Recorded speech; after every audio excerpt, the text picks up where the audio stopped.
There is a very specific type of daydream happening in office buildings all over the country right now. Oh, absolutely. Staring at a spreadsheet, wishing you were literally anywhere else. Right, exactly. Or you're sitting on, like, yet another endless video call. Ah, And you might even be having this daydream yourself right now. It's that vivid fantasy of just walking away from the corporate structure. yeah, starting your own enterprise, achieving, actual tangible financial freedom. Because that entrepreneurial escape hatch is just an incredibly powerful motivator. It really is. People want to design their own lives. But the funny thing is they usually picture the exact same handful of Like avenues. launching a glamorous tech startup or buying into some massive retail operation. Exactly. But when we actually analyze the industry data on successful transitions out of the corporate world, the most reliable vehicles for wealth creation are, well, they're rarely the ones making headlines. And today, we are doing a deep dive into exactly how that dynamic plays out in reality. We're looking at some really fascinating franchise disclosure documents and industry reports. Yeah, because we want to ask, what if one of the most compelling, high-return business opportunities out there is practically invisible? Right. A highly specialized, completely mobile home improvement model. We're talking about custom screens, Yep, custom screens for windows, doors, and outdoor enclosures. Specifically, a brand called Screenmobile. which is the nation's largest mobile screening company. They are. And what's truly remarkable about them, especially when you're evaluating business ownership, is that they have been operating in this specific niche for 40 years. 40 years. Yeah, 40 years with literally zero national competitors. Okay, let me just stop you right there, because I have to push back on that. Yeah. When I hear a company has zero national competitors after 4 decades, my first instinct is, well, that's a red flag. Sure. I mean, that makes sense. Doesn't that usually mean the market is just too small? Like, why hasn't a massive private equity firm just swept in and copied the entire model? That is the exact question any prospective franchise buyer should be asking. But the absence of competition here isn't due to a lack of consumer demand. I mean, the demand for home improvement and outdoor living spaces is just massive. Right. Everybody wants a nicer patio. Exactly. The barrier to entry here is actually the systematization of the mobile manufacturing. Oh, interesting. Yeah, because, anyone can buy a truck and a toolbox. But standardizing a custom fabrication process across hundreds of mobile units so that every single technician delivers the exact same premium result in a single visit. That's the hard part. It is. That takes decades to refine. Large firms look at the logistics of mobile manufacturing and they often just decide, well, it's too complex to build from scratch. Screenmobile already built that infrastructure. That makes a lot of sense. So the moat isn't the actual product. The moat is the operational system. So our mission for this deep dive is to unpack the mechanics of that system. We really want to look at the underlying unit economics, the multi-unit growth strategies, and honestly, the unique lifestyle advantages of this model. Because it really is a masterclass in business efficiency. It totally is. And to truly understand those financial returns, I think we have to examine what makes the operational model itself so uniquely efficient. Right, because their entire positioning revolves around being America's neighborhood screen store. But there is no store. Exactly. No physical storefront whatsoever. I kept thinking about this like a high-end food truck, Mm. but for home improvement. That's a great analogy, but we actually need to expand it a bit. It's not just a truck bringing a finished product to your house. It is a literal mini manufacturing plant on wheels. Wow, okay. Because they aren't prefabricating items in a warehouse, right? So they eliminate massive amounts of inventory waste. And why is that mobile manufacturing plant so necessary? Like, why not just build it in a shop? It comes down to the underlying friction of the home improvement market. In the screening world, there's essentially no such thing as a standard size. Because houses settle. Exactly. A house settles, the foundation shifts, and suddenly window frames warp slightly. Every single porch enclosure has totally unique dimensions based on whatever the original builder decided to do. So if a homeowner tries to DIY this, it just becomes an absolute logistical nightmare. Oh, it really does. I mean, a homeowner might go to a big box hardware store, buy a generic aluminum frame kit, a roll of mesh, and a spline roller. Okay, let's actually define those technical components for a second, because the sheer frustration of the DIY process is exactly what highlights the value of this business model. What exactly is a spline roller? So the spline is this flexible rubber cord. It actually holds the screen mesh into the groove of the aluminum frame. Got it. And a spline roller is the specialized hand tool you use to press that cord into place. But the trick is you have to maintain the exact right amount of tension on the mesh while you're rolling the spline. Which is infuriating. I've actually attempted that. Right. If you do this on your living room floor, you almost always stretch the mesh unevenly. So you end up with this sagging screen, or the frame bows inward and looks terrible. You always cut the mesh too short or roll it in way too tight. It's the worst. So what does the homeowner do? They call a contractor. They do, but a traditional general contractor usually has to come out, measure the space, order custom parts from a third-party manufacturer, wait like 2 weeks, come back. And then realize the manufacturer sent dimensions that are a quarter-inch off. Exactly. And then they have to start the whole process over. Which just introduces massive friction into the transaction. Screenmobile completely disrupts that B2C service model. Inside their branded trailer, they actually have specialized extrusion machines. Wait, extrusion machines inside the trailer? Yep.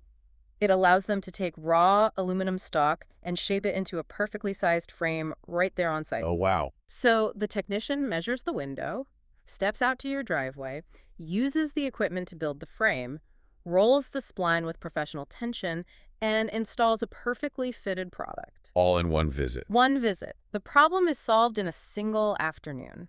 And if we look at consumer psychology, offering a stress-free one-visit resolution is like the ultimate currency right now. Oh, totally.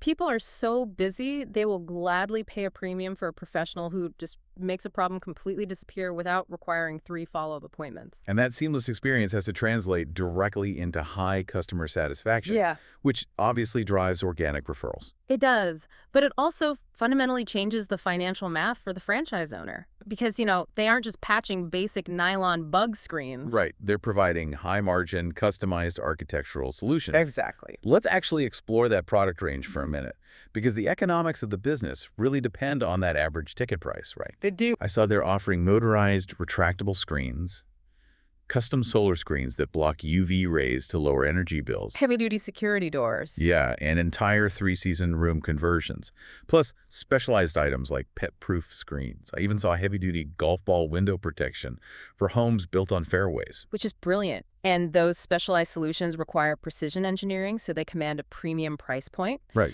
And because the tech is doing the fabrication on-site, they can upsell those premium features naturally during the consultation. Oh, I see. Yeah, if a customer calls for a simple patio screen repair, the tech can just demonstrate the motorized retractable options while standing right there on the patio. That is so smart. And if they're solving the problem in one visit and selling high-margin products, they can fit a lot more high-value jobs into a single day. Exactly. So how does that volume actually translate into the unit economics for the owner? Especially for someone, transitioning out of a corporate career who really wants to understand the capital deployment. Well, this is where the structural advantages of a mobile franchise become super apparent. The initial investment is actually really accessible. It hovers somewhere between $138,000 and $200,000. Wait, that's the total initial investment? Total initial investment, and the financial requirements just ask for a net worth of about $150,000 with a liquid cash requirement of roughly $50,000. Okay, that is incredibly reasonable for a franchise. It really is. And the ongoing model includes a 7% royalty fee, a 2% advertising royalty, and it operates on a 10-year renewable agreement. And I noticed they also offer a 30% discount on the initial franchise fee for veterans, right? Yes, which is a massive incentive. But to evaluate these numbers objectively, you really have to compare the capital deployment here against a traditional brick-and-mortar franchise model. Let's run that comparison, actually. Because when you completely remove commercial real estate from the equation, like no retail rent, no massive utility bills, how does that alter the path to ROI? The differences in overhead and timeline are just staggering. In a standard retail or food franchise, you sign the agreement, and then you spend the next 9 to 12 months just trying to get the doors open. Right. You're hunting for real estate, negotiating commercial leases, hiring architects, dealing with city zoning, and funding this massive physical build-out. And during that entire build-out phase, you are deploying capital without generating a single dollar of revenue. That sounds incredibly stressful. It is. But by utilizing a mobile model, your storefront is the branded truck and trailer.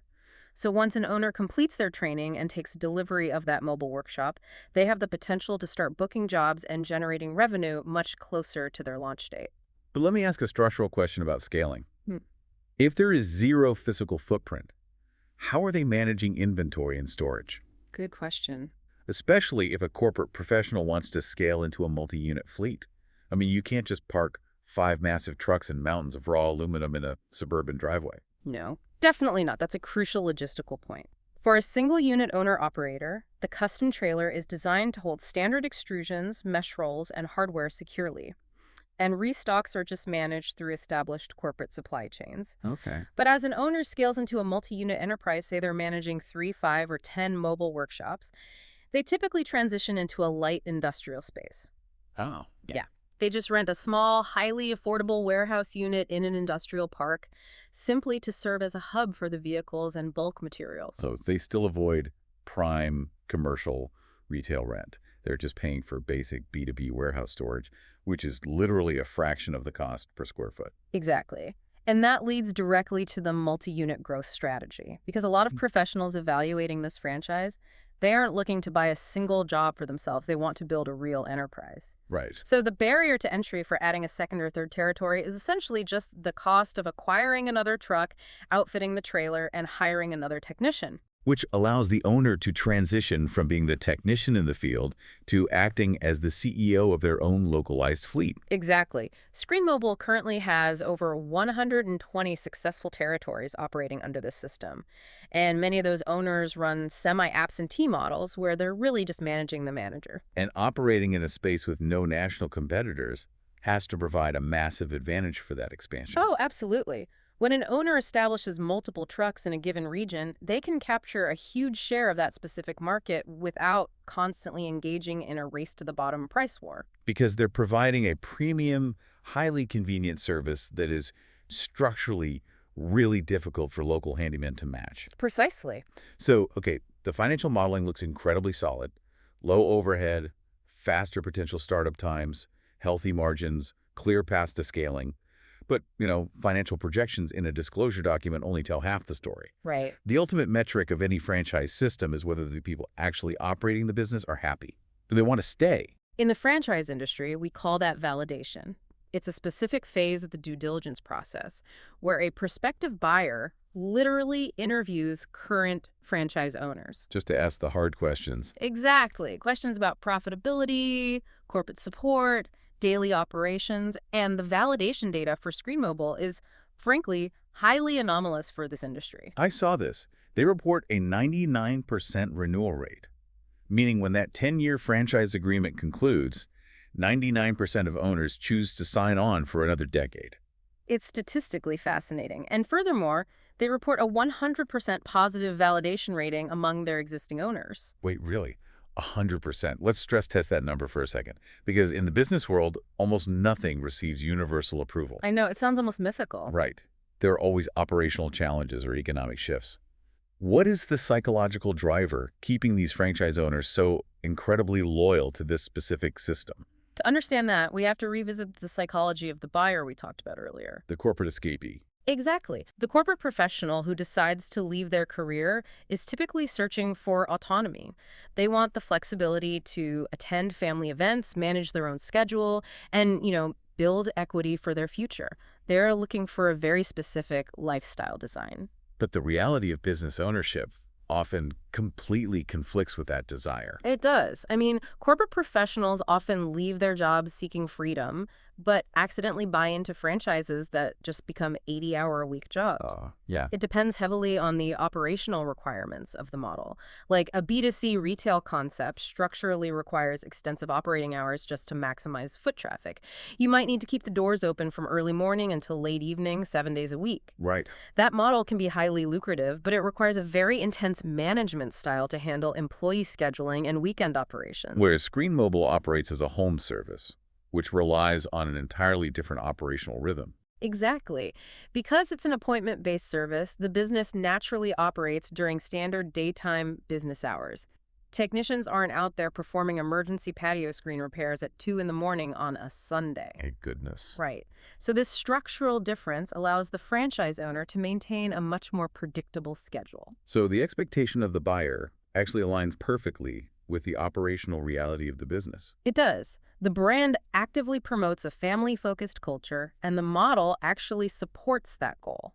Over 40 years of pioneering this, they have refined the inventory protocols, the marketing playbooks, the custom fabrication techniques. It's a business in a box. So the owner isn't required to reinvent the manufacturing process. Not at all. They just step into an established framework, apply their corporate management skills to scale the fleet, and utilize those structural advantages to maintain their autonomy. It's serving the owner's lifestyle rather than the owner serving the business. Precisely. The validation numbers are a direct result of that alignment.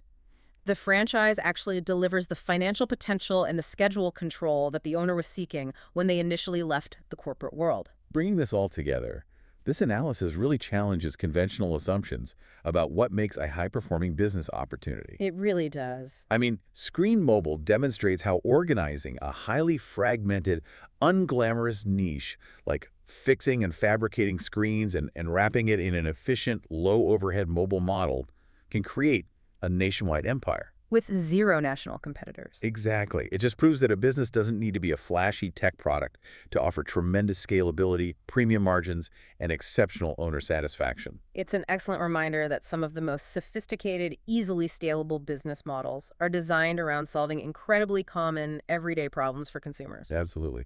And as you evaluate your own financial goals and your path to independence, I want to leave you with a lingering question to ponder. Okay, let's hear it.